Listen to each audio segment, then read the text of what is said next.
সারা দুনিয়ায় কখনো শোনা যায়নি গায়েবী মামলা নামে আর একটা মামলা আছে, গায়েবী মামলা। মিথ্যা মামলা আমরা অনেক শুনেছি, একটা ঘটনা ঘটেছে তার মধ্যে মিথ্যা কথা দিয়ে মামলা করেছে, এটাকে বলে মিথ্যা মামলা। গায়েবী মামলার ব্যাখ্যা কি? What is the definition of গায়েবী মামলা? গায়েবী মামলার ব্যাখ্যা হলো কোন ঘটনা ঘটে নাই, টেবিলে সাজায় মামলা দেওয়া হয়েছে। কথা বলেছেন? এই দেশ, এই জুডিশিয়াল, এই বিচার বিভাগের স্বাধীনতার নাম হচ্ছে গায়েবী মামলা। এটাই নাকি আওয়ামী লীগ। আমি কারাগারে খবর পেলাম আমার এলাকায় একদল লোক, আমার মামলা হয়েছে একটা। বলো কি মামলা? বলে ওই অমুক জায়গায় পুকুর পরে কিছু লোক আপনি একত্রিত করে বোমা বানাচ্ছিলেন, পুলিশ দাবর দেব, সবাই চলে গেছে, দুটা লোক ধরতে পারছে, আপনাকে ধরতে পারেনি। এটা একটা মামলা হচ্ছে, আমি তখন জেলে। এটা একটা গায়েবী মামলা। আমি কাশিমপুরের জেলে, আমাকে বলা হলো আপনার মানে মামলা হয়েছে। বলে আপনি ঢাকার শাহজাহানপুরে পুলিশের করে বোমা মারছে। আমি তখন জেলে। আমি আদালতে দাঁড়িয়ে বললাম, মাননীয় আদালত এসব কি? জামিন হয়, জেল গেটে লোক আনতে যায়, ব্যাগ ট্যাগ নিয়ে গেটে চলে আসি। বলে না স্যার, আপনারা না আবার মামলা আপনি যেতে পারবেন। কোনো সময় বেরিয়ে যায়, গেট খুলে দেয়, দেখি গেট খুলে ডিবি পুলিশের গাড়ি গেটের সাথে লাগায়। বলে স্যার আপনি ওঠেন, আমার দায়িত্ব। গণতন্ত্র, বিচার বিভাগের স্বাধীনতা। 15 বছর এই কারাযুগ চলেছে। এই মানিকগঞ্জে আপনারা যারা আজকে ইসলামী আন্দোলনের কর্মী, বিএনপি, জামাত, ফ্যাসিবাদ বিরোধী আন্দোলনের ময়দানে যারা ছিলেন, মিটিং মিছিলে আপনারা মিথ্যা মামলা, কারাগার, জেল, জুলুম, পুলিশি হয়রানির শিকার হয়েছেন না? বলেন। বাড়ি ঘরে থাকতে দেওয়া হয়নি, বাগানে, বাঁকে, ঘাটে বাড়িঘর ছেড়ে ছাত্র শিবিরের ছেলেরা, জামাতের কর্মীরা, বিএনপির ভাইরা আজ বাড়ি কাজ বাড়ি পালিয়ে তারা দিন যাপন, রাত্রি যাপন করেছে মাসের পর মাস। ইসলামী ছাত্র শিবিরের ছেলেরা, আমাদের সন্তানেরা লেখাপড়া করে চাকরি করবে, বরখাস্ত দেবে, ক্যাডার সার্ভিসে বিসিএস এ কোয়ালিফাই করছে, পুলিশের ডিস্ট্রিক্টে বাড়িতে গিয়ে বলে না ওনার বাপ জামাত ইসলামী করতো, ওনার আব্বা বিএনপি করতো, উনি শিবির করতো, ছাত্রদল করতো, তাদের বিসিএস এ চাকরি পাবে না।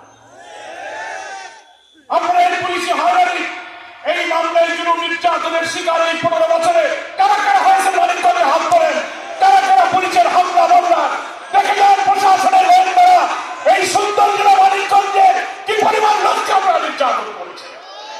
তাদের মুখে আবার গণতন্ত্রের কথা, ভোটাধিকারের কথা, ওনারা আবার নির্বাচনে চলে না, অচল মাল, দাস মাল, এটা আর বিক্রি হবে না।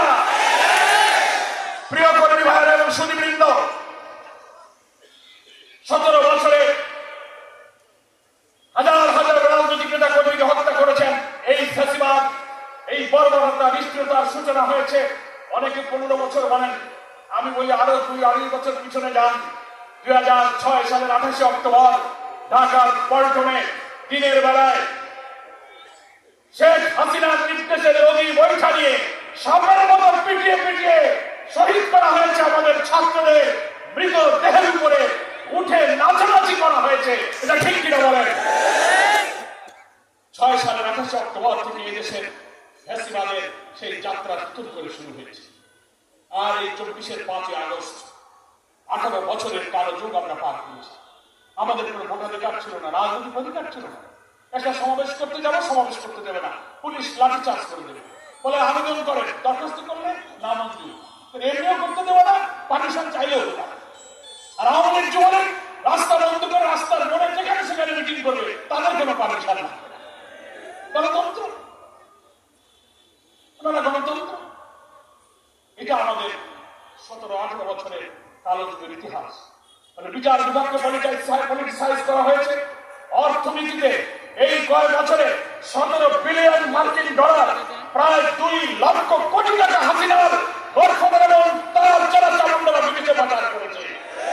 কানাডায়, সিঙ্গাপুরে, মালয়েশিয়ায় তারা বেগম পাড়া সেকেন্ড হোম বানিয়ে অর্থ পাচার করছে। জানতো এই অপকর্মের জন্য একদিন দেশ ছাড়া লাগবে, তাই পুঁজি পাঠাইছে। কি বলেন, ঠিক কিনা?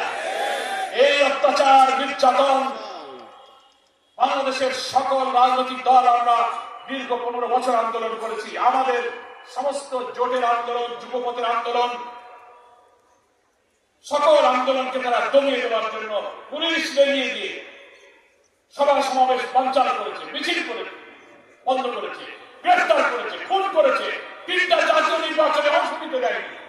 তারপরে তরুণ ছাত্র সমাজ সরকারি চাকরিতে তাদের কোটা সুবিধার এই ইস্যুতে যখন বৈষম্য বিরোধী ছাত্র আন্দোলনের উত্তাল আন্দোলন শুরু হলো, জুলাই আগস্টের গণ অভ্যুত্থানে বাংলাদেশ তখন উত্তাল সমুদ্রে রূপ দিল। কি বলেন ঠিক কিনা? সেই আন্দোলনে মানিকগঞ্জের সাদ রফিকরা সে আন্দোলনে জীবন দিয়ে এই আন্দোলনের ঐতিহাসিক গর্বের অংশীদার হয়েছে। লক্ষ কোটি জনতার উত্তাল আন্দোলনের ঢেউ, মানুষকে আবার গ্রেফতার করা হতে লাগলো, জেলে ঢুকানো হতে লাগলো। 5 আগস্টে শেখ হাসিনা পুলিশের নির্দেশ দিয়ে ছাত্র জনতার গুলি করে সাভার, আশুলিয়া বিভিন্ন জায়গায় মৃতদেহ আগুন দিয়ে জ্বালিয়ে পুড়িয়ে লাশকে ছাই করে দিয়েছে। হেলিকপ্টার চালিয়ে দুনিয়ার কোন ফ্যাসিস্ট, কোন নাৎসি হিটলারের ইতিহাস আমরা পড়েছি, অনেক পতিত ফ্যাসিস্টের জীবনে পড়েছি। কিন্তু দেশের মানুষকে হেলিকপ্টার চালিয়ে উপর থেকে গুলি করে শিশুদের হত্যা করে, নারীদের হত্যা করে, এই বর্বরতা আমরা পৃথিবীতে কোনোদিন দেখিনি। শেখ হাসিনা তাও করেছে। আমার প্রিয় ভাইরা, নিষ্ঠুর নিরীহ মানুষকে প্রায় 2000 ছাত্র জনতাকে কিভাবে হত্যা করা হয়েছে। আমাদের প্রিয় আমির জামাত, বাংলাদেশ জামাত ইসলামীর সংগ্রামে আমির, বাংলাদেশের রাজনৈতিক নেতৃবৃন্দের সবচেয়ে আলোচিত, সবচেয়ে রঞ্জিত, সবচেয়ে মানবিক নেতা হচ্ছে ডাক্তার শফিকুর রহমান। এই হত্যাকাণ্ডের পর তিনি আমাদের নির্দেশ দিয়েছিলেন প্রায় 2000 এই নিহত ছাত্র জনতার বাড়িতে আপনারা চলে যাবেন, তাদের পরিবারকে সহানুভূতি সহযোগিতা জানাবেন, সকল আহতদের চিকিৎসার জন্য আপনারা সাধ্যমতো চেষ্টা করুন। আমরা সারা দেশে আমি জামাত সহ ছড়িয়ে পড়েছিলাম, শহীদদের বাড়িতে বাড়িতে গিয়েছি। একজন শহীদের বাড়িতে যখন গিয়েছি, হাজার হাজার লোক সেখানে জড়ো হয়েছে। কি বলেন ঠিক কিনা? আমরা এই ফ্যাসিবাদের মুখোশ উন্মোচন করেছি। জামাত ইসলামীর মানবিক আদর্শ, আমাদের সমাজ কল্যাণের সোশ্যাল ওয়েলফেয়ার, ইসলামের সৌন্দর্য, বীর্য অফ ইসলাম, দেশবাসীর কোটি মানুষের কাছে জামাত ইসলামী 5 আগস্টের বিপ্লবের পর আমরা টেকনাফ থেকে তেতুলিয়া, রূপসা থেকে পাথুরিয়া আমরা জামাতের আদর্শ তুলে ধরার চেষ্টা করেছি। দেশের মানুষ গণজোয়ারের মতো এখন জামাত ইসলামী সম্পর্কে জানতে চায়। জামাতের প্রতি মানুষের দৃষ্টি আকৃষ্ট হয়েছে। জামাত কোন মানবীয় আদর্শ নিয়ে কাজ করে না। আমাকে সাংবাদিকরা কালকেও প্রশ্ন করেছে যে সবাই বলে এই দেশে আপনাদের খুব প্রভাব বেড়ে গেছে, সরকার প্রশাসন নাকি আপনাদের কথায় চলে, এত মানুষ আপনাদের দিকে আসছে কেন? আমি জবাব দিয়েছি, না, এখানে আমাদের কোনো কৃতিত্ব নেই। এই 15-16টা বছর ফাঁসিবাদের জুলুমের শিকার হয়ে আমরা দেশের মানুষের কাছে পৌঁছাতে পারিনি, ইসলামের সুমহান আদর্শ আমরা তুলে ধরতে পারিনি। 5 আগস্টের পর বাংলাদেশের গ্রামে গঞ্জে, শহরে, নগরে, প্রান্তরে জামাত শিবিরের নেতৃবৃন্দ জনগণের কাছে ছুটে যেতে পারছি। তাদের দুঃখ কষ্ট ভালো মন্দ, ইসলামের সুমহান দাওয়াত, ইসলামের সামাজিক উন্নয়ন, সমাজ কল্যাণ, ধর্ম বর্ণ নির্বিশেষে ইসলাম মানুষের যে কল্যাণের কথা বলেছে, ইসলামের যে সৌন্দর্যের কথা আমরা তুলে ধরার সুযোগ পাচ্ছি। মানুষ আমাদের কর্মীদের, নেতাদের চরিত্র, আচরণ, স্বভাব, জীবন থেকে এখন আকৃষ্ট হচ্ছে। এটা আমাদের দেখে নয়, ইসলামকে দেখে আকৃষ্ট হচ্ছে। এর কৃতিত্ব জামাত ইসলামের নয়, এর কৃতিত্ব হচ্ছে ইসলাম, যার কাছ থেকে আমরা পেয়েছি সেই মহান রব আল্লাহ রাব্বুল আলামিনের শুকরিয়া, তারই কৃতিত্ব। ইসলাম যারা কবুল করবে, দুনিয়ার মানুষ তার দিকেই মুক্তির ঠিকানা খুঁজে পাবে। এটাই হচ্ছে জামাতের প্রতি জনমত, জামাতের প্রতি জনসমর্থন, জামাতের প্রতি জনপ্রিয়তা ব্যক্তির একমাত্র কারণ। নাকি বলেন ঠিক কিনা? আমার প্রিয় ভাইরা, জুলাই আগস্টের সেই ছাত্র অভ্যুত্থানে এত মানুষ রক্ত দিল। আমি তো অনেক শহীদের সন্তান, মায়ের কথা শুনলে অস্ত্রসিক্ত হতে হয়, কোন জবাব নেই। গুলি করেছে মাথায়, মগজটা বেরিয়ে গেছে। পরিবারে আয়ের কোন লোক নেই, বিশ্ববিদ্যালয়ের ছাত্র, রিক্সা চালাতো। নিষ্ঠুর সব বর্বর কোন ঘটনা এই জুলাই আগস্টের বিপ্লবের সময় হয়েছে। এত রক্ত, এত শাহাদাতের বিনিময়ে আজকে আমরা যে নতুন বাংলাদেশ উপহার পেয়েছি, সেই বাংলাদেশ উপহার দেওয়ার পেছনে এই হাজার হাজার ছাত্র জনতার একটা রক্ত ঋণ আমাদের কাছে রেখে গেছে। কি বলেন ঠিক কিনা? সেই রক্তের ঋণ আমাদের শোধ করতে হবে। আমাদের এই জন্য আল্লাহ শুকরিয়া আদায় করতে হবে। আমরা তো কখনো কল্পনা করি না এই 17-18 বছরে শেখ হাসিনার যে বর্বরতা, যে নিষ্ঠুরতা, এখানকার মানবতার জমিরা রক্ত খরণ হয়েছে, নির্যাতিত নিপীড়িত বিরোধী রাজনৈতিক দলের কর্মী, জামাত ইসলামী, ইসলামী ছাত্র শিবির, আলেম, ওলামা, পীর, মাশায়েখ, ইসলামিক স্কলার, কাউকে রক্ষা করা হয়নি, সকলকে গ্রেফতার করে কারাগারে পাঠানো হয়েছে। আল্লাহ দরবারে সিজদাবরত হয়ে এসে লক্ষ লক্ষ আল্লাহ লোকেরা চোখের পানি ফেলেছে, কত মা কেঁদেছে, কত স্ত্রী কেঁদেছে, কত সন্তান তার জন্য চোখের পানি ফেলেছে। আমরা জানি না আল্লাহ তাআলার কাছে কার দোয়া কবুল হয়েছে। মাওলানা মুজিবুর রহমান নিজামী, আলী হাসান রহমান মুজাহিদ, কামারুজ্জামান আব্দুল কাদের মোল্লা, মীর কাসেম আলী, কারাগারে তাদেরকে নিরপরাধ যেসব অভিযোগে তাদেরকে ফাঁসি দেওয়া হয়েছে, একটা অপরাধের সাথে তাদের কোনো সম্পর্ক ছিল না। মিথ্যা মামলা, মিথ্যা এজাহার, মিথ্যা বাদী, মিথ্যা বিচারক, মিথ্যা ট্রাইব্যুনাল, মিথ্যা সাক্ষী বানিয়ে অন্যায়ভাবে তাদেরকে জুডিশিয়াল কিলিং করা হয়েছে। অধ্যাপক গোলাম আজম রাহিমাহুল্লাহ, শাইখুল হাদিস আল্লামা আবুল কালাম মোহাম্মদ ইউসুফ রাহিমাহুল্লাহ, মাওলানা আব্দুস সোবহান রাহিমাহুল্লাহ, সাবেক এমপি আব্দুল খালেক মন্ডল রাহিমাহুল্লাহ, অধ্যাপক নাজির আহমদ রাহিমাহুল্লাহ, কত প্রিয় নেতৃবৃন্দকে কারাগারে আটকে তিলে তিলে তাদেরকে হত্যা করা হয়েছে। আল্লাহ তাআলা তাদের শাহাদাত, তাদের ইখলাস, তাদের পুত পবিত্র নেক জীবন আল্লাহর কাছে পছন্দ হয়েছে আমরা জানি না, কিন্তু এই 18 কোটি মানুষের জন্য, মুসলিম উম্মার জন্য আল্লাহর ক্ষমা, আল্লাহর দয়া আমরা দেখেছি 5ই আগস্ট 2024 সালে। আমি তখন কারাগারে ছিলাম। কিছুদিন আগে ছেলেটা জেল থেকে আসলো, আপনারা এখন কেন আবার নিয়ে যাচ্ছেন, আমার ছেলে কি দোষ? তারা নিয়ে গেল। আমি মাকে যাওয়ার সময় জড়িয়ে ধরে কপালে চুমু দিয়ে বলেছিলাম, মা এবার হয়তো আর দেরি হবে না, তুমি আমার জন্য দোয়া করো। আমি কারাগারে গিয়েছি, শুনতে পাচ্ছি 3, 4, 5ই আগস্ট রাজধানী ঢাকা সহ সারা বাংলাদেশ আন্দোলন উত্তাল আগুন চলছে।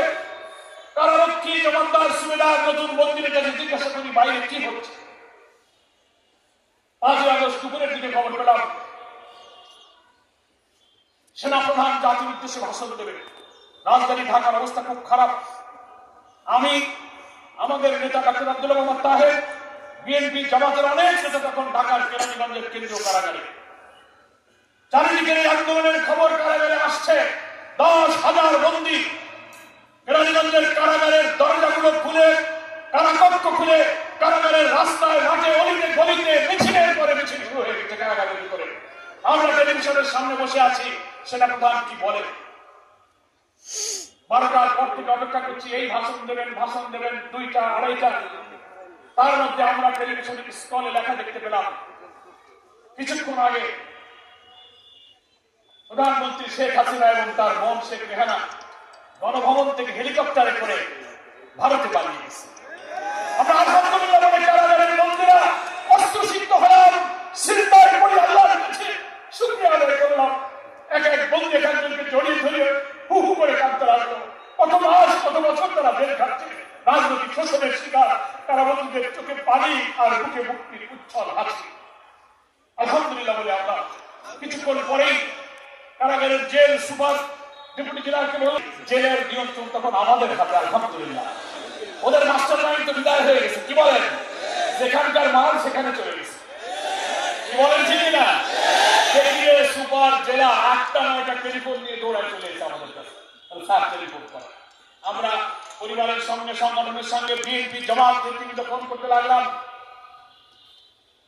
প্রথম ফোন করলাম আমি আমার মাকে, যে মা চোখের পানি ফেলে আমাকে বিদায় দিয়েছিল। মাকে আমি সান্ত্বনা দিচ্ছিলাম, মা কি অবস্থা বাইরে। বলে, বাবা লোকেরা আমাকে সান্ত্বনা দিতে আসছিল, আমি তাদেরকে বলেছি যে আমার ছেলেকে ধরে নিয়ে গেছে, এই বাংলাদেশ আবার স্বাধীন হবে, এরপর আমি আমার ছেলেকে আমি খুলনায় ফিরে যাবো।